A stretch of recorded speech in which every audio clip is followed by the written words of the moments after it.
Healthcare. The president says he's willing to tweak the healthcare law. You say you're committed to repealing it.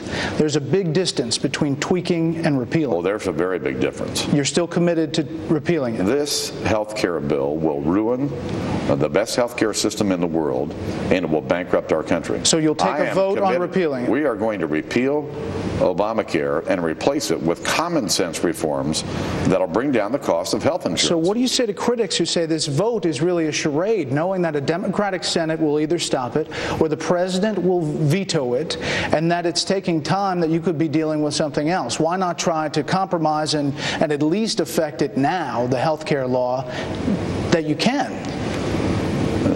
First and foremost, this is about the greatest healthcare system in the world. And secondly, let's not forget, this is also about jobs. And if you look at all of the requirements on employers, you can understand why they're not hiring new employees, because we've raised the cost of employment. Beyond repealing Obamacare, we're going to do everything we can to stop this bill from being implemented, to make sure it never happens. And frankly, if we're successful, this will become the #1 issue in the presidential election in 2012. How much time are you going to spend on this? As much as it takes. You criticize the president for spending too much time on health care. If you spend a lot of time trying to repeal it when it's not a reality in the Democratic Senate or in a presidential veto, won't you get criticized for that? Well, there's a lot of tricks up our sleeve in terms of how we can dent this, kick it, slow it down, to make sure it never happens.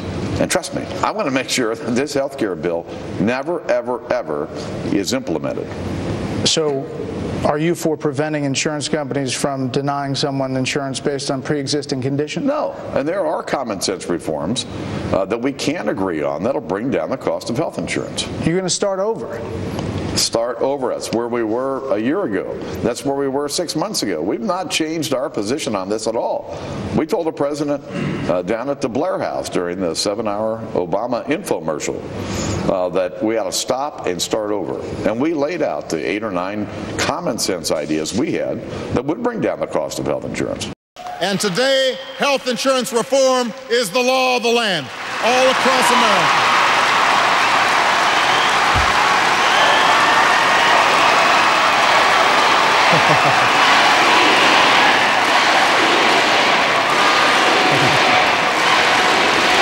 Yes, we did.